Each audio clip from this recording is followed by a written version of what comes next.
Hi! Hello mga mare! Another day, another mini vlog. Ngayong araw nga mga mare, dumating na naman yung parcel ko. Hindi nga ito para sa akin, para sa anak ko. Kaya naman dali-dali ko nang binuksan. Gamit pang eskwela lang to mga mare, pandagdag sa nauna ko nang binili. Yung unang binuksan ko mga mare, 3 box na lapis. Para hindi na ako pabili-bili, ay mag-i-stack na nga ako dito. Sinusigurado ko naman mga mare na ito ang unang-unang mawawala pag pumasok na yung anak ko. Kaya naman dinamihan ko na. Yung pangalawa at pangatlong parcel nga mga mare ay color lang parehas. Magkaiba lang ng seller. 2 box na 8 colors, tapos 2 box na 16 colors.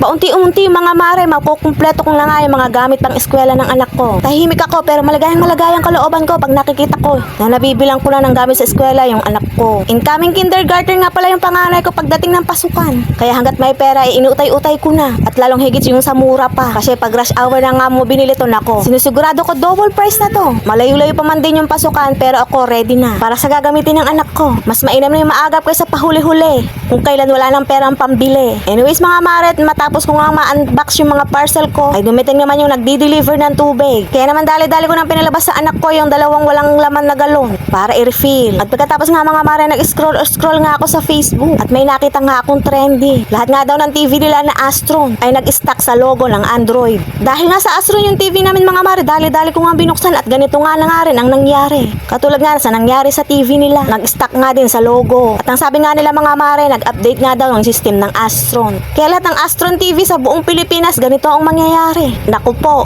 kahit na anong receipt ko ay hindi na maibalik sa dati. Diyos mio Marimar, kung kailan nag-iipon ka ng pambayad sa mga utang mo, may gastusin naman na dumarating. Talaga naman ang pagsubok at pagkakataon. O siya, dyan na nga kayo. Bye-bye! Hi! Hello mga mare! Welcome to my mini vlog. Bago nga ako matulog ay gumawa nga muna ako ng yelo. Para bukas ay meron kaming maiinom ng malamig. Diyos ko po Marimar. Kahit alas 8 pa nga lang na umaga, gustong gusto na namin uminom ng malamig na tubig. Grabe talaga kasi ang init. Konting galaw mo lang, pawisan ka na agad. Kaya naman yung yelo agad-agad na uubos. Bali 4 na piraso nga ulit yung ginawa ko at kalahati lang yung laki. Siyempre pagkakasyahin lang natin dito sa mini ref. Alam niyo naman mga mare na may kailitan nga tong ref ko. At limitado lang yung mailalagay. Kaya naman yung space pinaghahati-hati ko lang. At kinabukasan na nga itong mga mare, dumating nga na naman yung suki namin sa isda.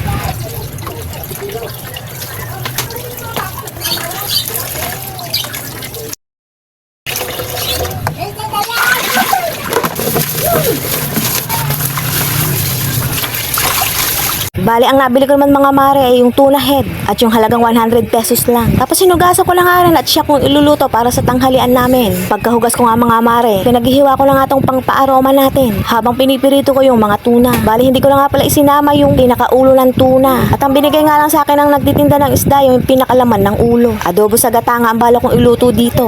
At para nga may sabaw sa mga bata. Kaya naman agad-agad ko nang kinuha yung pangmalakas ng kawali ko. Tapos sinimulan ko lang maggisa dito.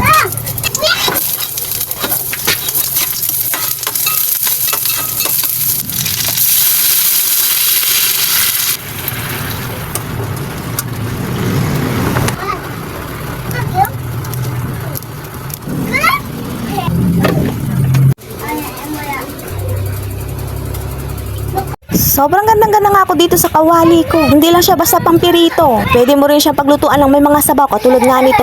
Kaya kung gusto nyo rin ng ganitong kawali mga mare, lalagay ko na lang sa comment section yung link kung saan mabibili. At i-check out nyo na sa Yellow Basket. Stainless steel nga pala ito. At heavy duty siya.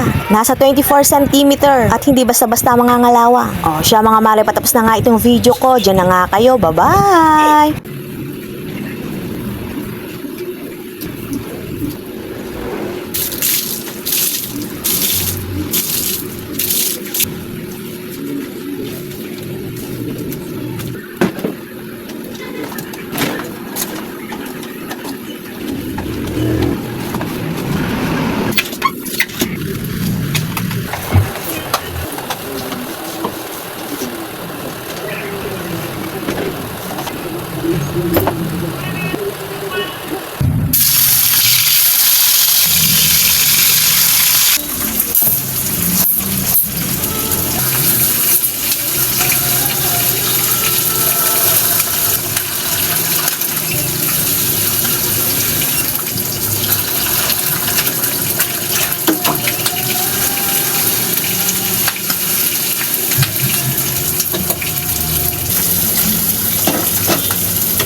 At dahil 2 buwan na lang pasukan na, kaya naman maaga pa lang nag-uunti-unti na ako ng gamit sa eskwela. Dahil yung panganay ko incoming kinder na. Kaya itong sinahod ko sa Facebook, ibinili ko na ng gamit. Kahit pa unti-unti mga mare, hanggat mura pa ngayon ang presyo. Dahil kung rush hour tayo bibili mga mare nako, sinusigurado ko double the price na to. Kaya nung pagkatanggap ko ng sahod ko kay Facebook, ito, nag-check out na nga agad ako ng mga ito. Unang-una na nga itong tumbler. Dahil mahilig nga yung anak ko sa Spider-Man, kaya Spider-Man ang binili ko. Nasa 500 ml nga pala yung size nito. At meron na ding handle. At de-istro na nga rin siya sa loob. Swak na swak nga ito para sa kindergarten hanggang grade 2. At ito na nga yung pangalawang parcel na bubuksan ko. Siyempre, hindi mawawala yung sapatos. Medyo balat nga ito mga mare. Tapos yung madali lang buksan yung kinuha ko. Nasa size 31 to mga mare dahil sobra pa ako ng isang size dahil lalagyan pa nga ito ng medyas. Mas mainam na yung malaki kaysa maliit. Dahil yung paa ng mga bata, nako, ang bilis magsilakihan. Kahit sa isang taon, magagamit niya pa to. At pangatlong parcel na nga yung bubuksan natin mga mare. Kinuha ko na nga yung gundeng dahil medyo may kabigatan at may kakapalan. Syempre hindi mawawala pagdating sa eskwela yung papel. Nasa wholesale nga pala to at binili ko to ng 10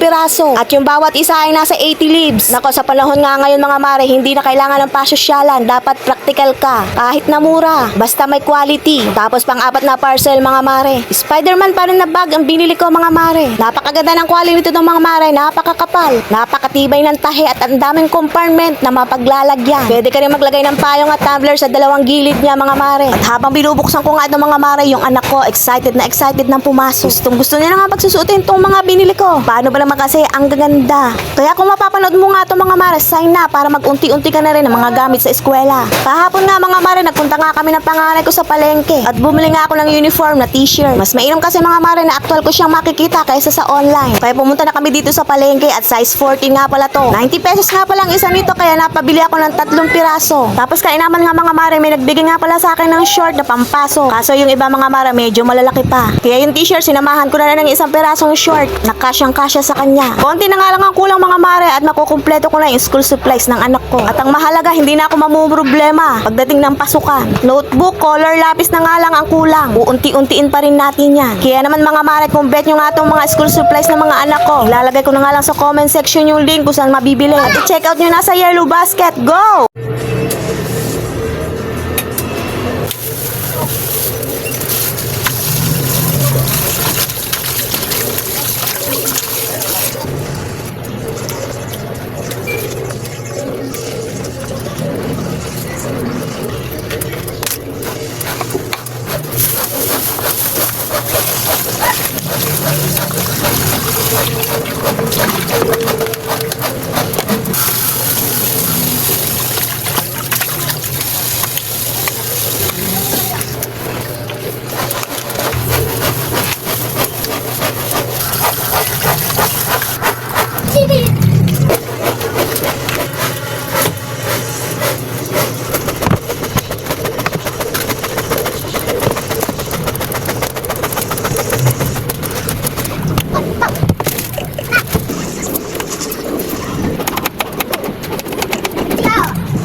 Umihi daw.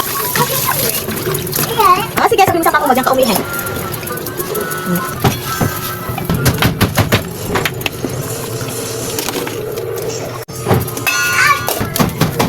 Wala mo na, bukan.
tao.